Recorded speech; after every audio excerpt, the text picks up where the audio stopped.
Hello, welcome back to my channel. If you're new here, my name is Audrey, and today I am going to be giving you my best in beauty for 2020. And I don't have that many products because I am trying to pick a winner of each category, and if you watch any of my videos, none of this is a surprise. Or none of it should come as a surprise. I'm also going to finish by ranking my palette purchases from this year.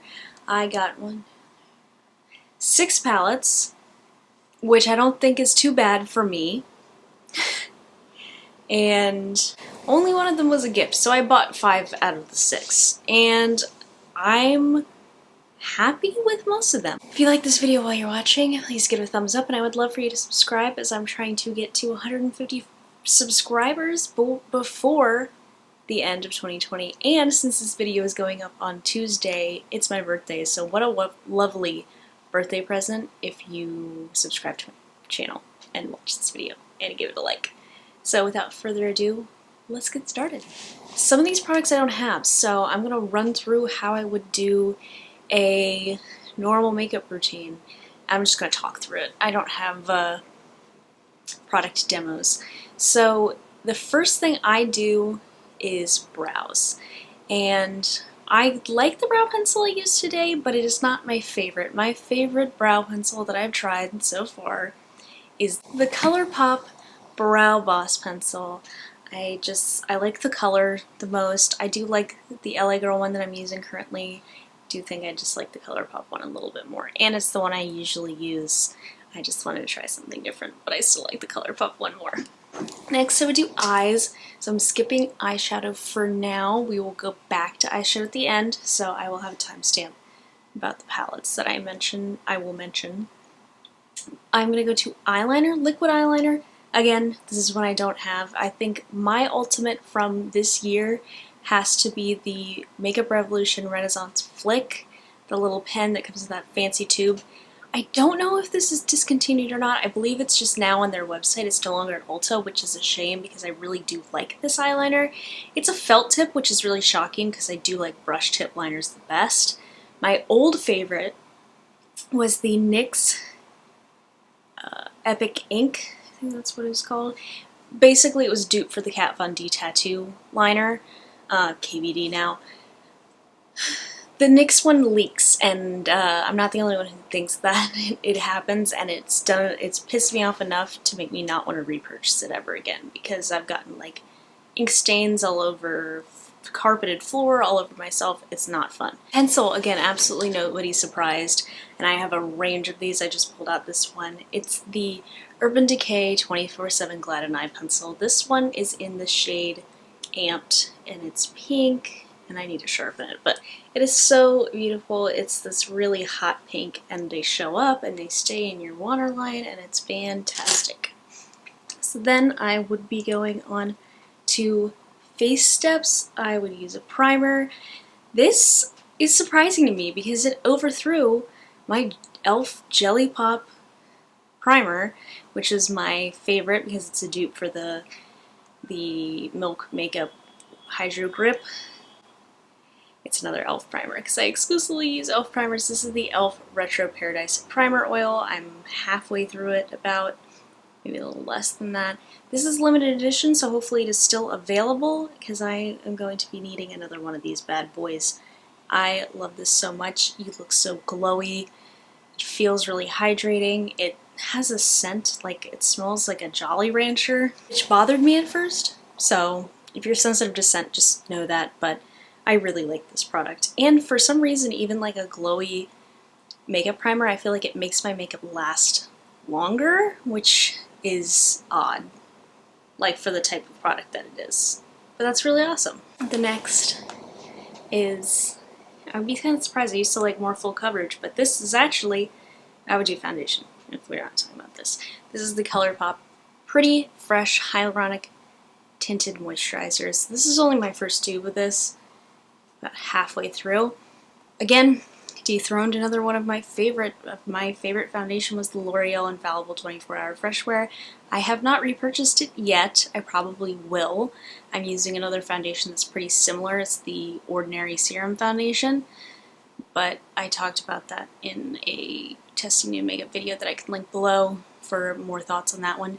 This is just, I don't know, it makes my skin look glowy. On top of the glowy primer, it's like fantastic.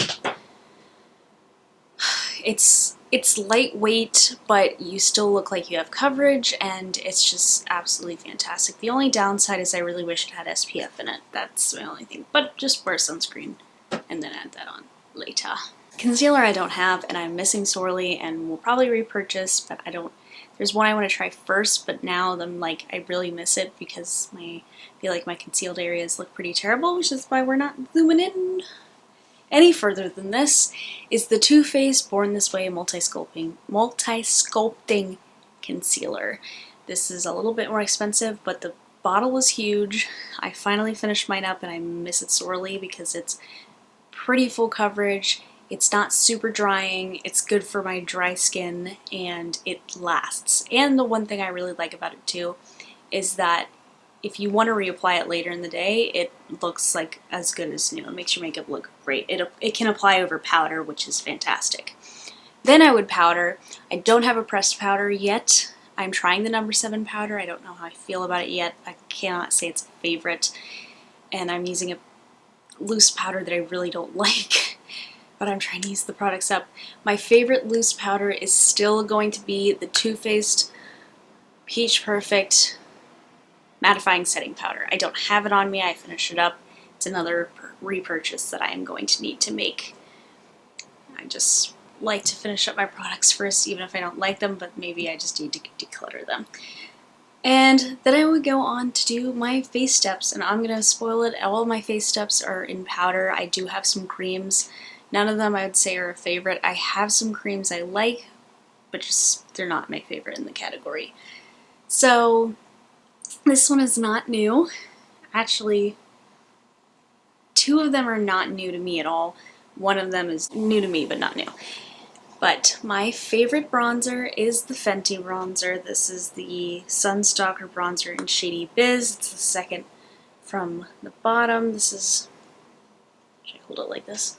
This is what it looks like. Dude, look at that nice, can I get this mirror to stop doing that? This nice indentation in there. So we're doing pretty well on using the product. This is just, I feel like it doesn't build too fast. It looks super nice on the skin. That's the swatch of it. So my hand is way lighter than my face, my neck. But I just feel like it's a good shade for me. It's easy to use. You can't, I feel like the issue with a bronzer that is too pigmented is that you're going to make yourself look really crazy, really fast, and it can look muddy, but I don't ever feel like that's an issue with this. I have it on today, and I feel like it just sculpts pretty well. Obviously it is a more bronzery shade, but I put it in the same places that you put contour, because that's what you do with bronzer. And I really love it. I don't know what else to say. This product is 3 going on 4 years old for me, and I still love it, and it still works, so I'm not getting rid of it yet. It's my blush. It's the Too Faced Peach Perfect blush. There's a barking dog. It still smells like peach candy. It still kind of has its peach indentation on the outside, but not, there's a big dent in the middle of this. So it's a peachy pink. It's metallic. It's lovely, lovely, lovely, lovely, lovely. It's right here. I think it does what the NARS Orgasm Blush does, but better. Like, just the reason that the NARS one is so popular is because it's like, it's a sexual thing. We have this, but like, people don't like Too Faced's cute little cutesy packaging, but I love this so much. And it is a companion of the Too Faced Peach palette, the original Sweet Peach palette. So this is absolutely great. I never got the trio, the bronzer, blush, and highlight palette that was an accompaniment with this. I knew it was more cream, but I did like that. I remember swatching this before. I did like it. I just never purchased it. But this is a must-have blush. It's my absolute favorite, and blush is my favorite makeup step, so get on that. So I realized there's a lot of Too Faced. Too Faced used to be my favorite brand. And I'm finding out my favorites, they still are. The highlighter I have is a little baby highlighter, and I don't want to say I got it maybe over once I got back from New York, but I had another one, I had two others that were the same formula, different shades. And this is a little baby size. This is the Becca Shimmering Skin Perfector in Moonstone. So, it's lighter than Champagne Pop, but it is still a champagne gold. It's not white. It's very light ivory, still a kind of goldish color. You can see it on my hand. Don't know how much you can pick up. I just feel like the Becca highlights end up looking so natural, but also so breathtaking. I don't know how to put that in there. I mean, Becca really knows how to do highlight, and I've never bought a full-size one because they're expensive, and I'll never use it, but I've used that so many times, and there's no dent in it. I use Opal probably a little bit more, but I think Moonstone is probably my favorite shade of the two that I own. My mascara fave is the Colourpop BFF Mascara in black. I think it's similar to the Too Faced Better Than Sex mascara. I love that mascara. I just don't want to pay high-end prices for mascara because I have a lot of mascaras in the drugstore that I love. I have a lot of Essence mascara. I am sorry, Lash Princess. I like the Colourpop BFF one a little bit better. Also similar to L'Oreal Lash Paradise, which is another dupe for the Too Faced Better Than Sex mascara. I just feel like this one looks a little bit more... It doesn't dry out as fast, it's not as expensive, and I feel like it does look a little bit more natural, but not... And I don't want to say that in a bad way, it'd be like, oh, I don't get any sort of volume or length out of this mascara. That's not true. I just like, it doesn't look spidery, it doesn't clump, which I feel like a lot of the volumizing mascaras do. After I do mascara, I do lip, and I have two things to share with you today. One is in a particular shade, and I'm wearing both of them today. I would say both of these are the particular shades, but also the formulas. So, the first lipstick I have to give you, which is always a favorite.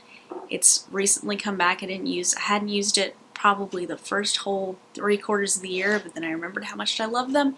It's the Too Faced Melted Matte Liquid Lipsticks. This is particularly in the shade of Hot Toddy. This is from the Kisses and Christmas Kisses and Christmas Wishes and Melted Kisses. Something. The frickin' Too Faced holiday set, which I love nearly all the shades. I don't really like the red, but that's not, I don't wear red like that, but this is beautiful. I mean, don't look too hard at the application. Today's a mess. I mean, it's 10 o'clock at night, so it's fine. It's like it's a mauvey, reddish, brownie-ish color, and this is the type, like, this is obviously not a red, but this is the type of red that I would use. I wish I still had it, and I lost it, and they didn't bring it back this year, and it destroys me, but the Too Faced Melted Matte in Gingerbread Man, that was such a beautiful reddish color too. But this is good. I like this one, and then I think I like Caramel Apple the next best. But I find myself wearing this all the time. I've worn it 2 days in a row at least. And then my gloss. I am shocked that this crept its way back up. Because I was like, you know, I don't think I really care for this that much. And it works out because our girl's releasing a new product this week that I am probably going to jump on that's very similar to this. It's the Fenty Gloss Bomb, and guess which one it is? It's in Fussy. It's just in the little original basic shade. I'm wearing this over my lipstick. I mean, the applicator looks gross. Don't like the applicator. It's just a nice shimmery gloss. I wore the really hot pink one today as well. I have the set from last year, not the set from this year. I'm tempted to buy the set from this year, but I already have 5 of these minis, and I know I'm not going to go through them. And the thing with the Fenty Gloss Bombs is they look nearly, not identical, but they look very similar on the lips because they're pretty sheer. So that's why I'm very excited for the new cream lip gloss products. It's because I think those are going to be a little bit more opaque, and also, like, I really like the glitter shimmery level of this, but I'm really excited for a more, like, solid color but would recommend. These smell like lip smackers. And yeah. That's the overall of my favorite 2020 beauty products. So now I'm going to rank my palettes. And I'm going to do from worst to best. And I'm sorry. I'm sorry to these palettes who get ranked worst. Sorry to these palettes, it's nothing personal. The last one I'd have to say, and these got so much hype on the internet, so they can deserve a little knockback. It's the e.l.f. little bite-size eyeshadow palettes. This is the only one I will be decluttering at the end of the year. There will be a declutter coming soon. I know people like to watch those, so just an FYI.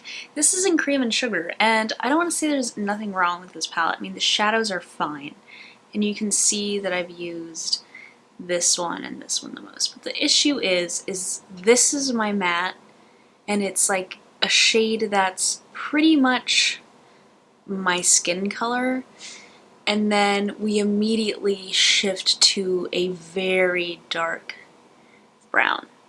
It's like a brownish black. So unless you're literally just using these and then using this as liner, I don't feel like this complements these colors very well. It doesn't look good in the outer corner. It doesn't look good blended into the crease lightly. It's just too dark for this palette. I might get one in a different shade, but honestly, I don't really need this. Like, I think these are just not palettes that are made for me. I use full palettes, and that's okay. Plus, I have tons of palettes, and I have my easy palettes, like I have 9-pan palettes and mini Too Faced palettes that I like to use for simple looks.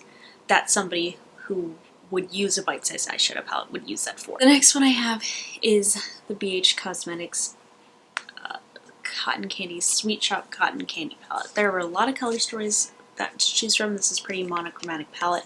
It has a mirror. The shades are huge, like it's like the size of two of my fingers. Also, look, it matches. Oh, I'm flipping you all off. Sorry. This one matches my nail in the camera. This is good. I mean, I like this palette. It's just right now I'm not really doing these bright, fun colors. I don't know why in the moment I purchased that, because I did used to really like this color story. I feel like these work out very well as like simple shadow, like simple bright shadow looks, because you would use them as duos, because that's kind of how they correspond, but you can use them all mixed together. Basically, anything you're going to get here is going to be bright. The only downside I would say, which you would know, is there's no dark color to pull any of the brightness to a darker, more intense place. It's just going to be bright, bright, bright, which if you got this palette, that's probably the intention. But I like BH Cosmetics a lot. Next, shockingly, there's two high-end palettes, by the way. Most of these are drugstore. The first high-end palette is the Too Faced Pumpkin Spice palette. I hadn't bought a Too Faced palette in a while, and I love this palette a lot. I did a whole review on it, so I won't go too in-depth. I mean, I talk about the fact that I don't really see how this is pumpkin spice. Like, if I really think about it, I would have liked a more warmer, cohesive color story, but Too Faced ain't about that. They're just about the cute little packaging and design. So I like all the shades. They all perform very well. My favorite shade's going to be this orange here. If I can put my finger into it. Yeah, I mean, it's your pumpkin shade. It's the pumpkin spice. I like the ginger spice too. Fun little Spice Girls reference there. And I like the greens a lot. But I feel like with this one I don't use so much of it. And I shockingly find myself using these 6 shades on the end of the least, and I need to use them more because I would really love those. They all perform well, and this is a good Too Faced palette. Next one that I haven't used in a while because I put it away from my seasonal kind of setup is the e.l.f. Retro Paris palette. I really liked this palette. I haven't used it in quite a while, but I think this is a unique color combination of shades. All of them perform pretty well. Some of them take some getting used to. I feel like the green you have to apply a certain way. It applies better with the finger, even though it is, I mean, it's shimmery, but it's not like glittery shimmery. It like appears a little bit more matte, it appears more satin is what I guess I'm trying to say. But I feel like it's kind of nice because you block this out, right? And you got these nice, you have this 9-pan warm neutral palette, but also at the same time, if you look at it though, it's a unique, more unique, warmer tone selection. I mean, you have this like mustardy, yellowish brown, and this, I have some mustards, but this is like a really brownish mustard. You have a very glittery white, and I mean, you have your normal, you have your light brown and your cream, but the metallics I feel like come off pretty unique. This shade is pretty unique. The red performs really well, and then you have this other 9-pan over here. And we have some beautiful blues. The blues all apply beautifully. My only thing I said about the green already, the lavender, same thing. Wish they applied a little bit less finicky, but overall I think this was a great step and a great palette for e.l.f. Number 2. Don't know if anybody's surprised about this. If you watched my videos before and knew how I talked about their eyeshadow palettes, this would be surprising, but as a lover of my little green friend, it's the Colourpop The Child palette, or how we should call it the Grogu palette. It's just your little green palette. Every shade in here except for the brown here and the brown at the bottom are green, and they all look great. I did a get ready with me using this, and all of my Mandalorian videos I am wearing this in every single one of them. And I've done easy 1 shadow looks or 2 shadow looks. I've done using just the brown and then maybe one of this shade or this shade. I've used a lot with the mint in the middle. I've used it with the forest green. I'd probably say my favorite shade is this one, Little Frog, because it's got a little shimmer, but it's mostly a matte, and it's this lovely, lovely green. I mean, oh, it's this like foresty green. They swatched amazingly, and this is something in a Colourpop palette I've wanted for a while, because I had the Disney Villains palette and I felt like it was horrible. My number 1 best palette of 2020 that didn't drop in 2020, but I came into my life in 2020. I know we have feelings about this woman. It's the ABH Norvina palette, and it's the first one. She's released 4 of these, but it's volume 1. This is just my color story. I love it so much. It's purpley, it's pink, it's mostly purple. This is a pretty much mostly purple palette. But yet I've created so much with this. I've created yellows with it, I've created bright pinks with it, I've created orange looks, I've created smokier brownish purple looks. Basically, you're not going to get many, you have no neutral in this. Maybe your mustard, but it's really pigmented.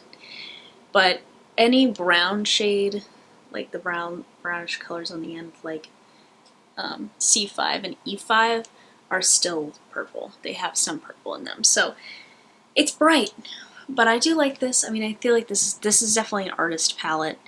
That's why the palette looks like this. That's why it's as big as it is.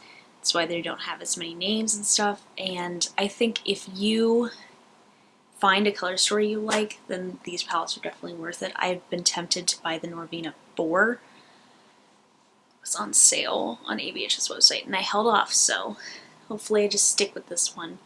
But this is the best. Absolutely, 100%. And with 30 minutes gone by, that is the end of my video. We are finishing up 2020. I know it's been a crazy year. I hope you all are doing okay. I hope you all are safe. If you're still doing makeup during the pandemic like me, because I do makeup for myself, and I mean to film, because I like to do it, let me know what your favorite beauty products, makeup products were down below. Also, if you're interested to know any of my other favorite products, like random products, I would do a video on it. Let me know if you want to see it. I have some videos planned, but I can move things around, you know. But I appreciate you all. I love you all. Thank you so much for watching, and I will see you in my next one. Bye.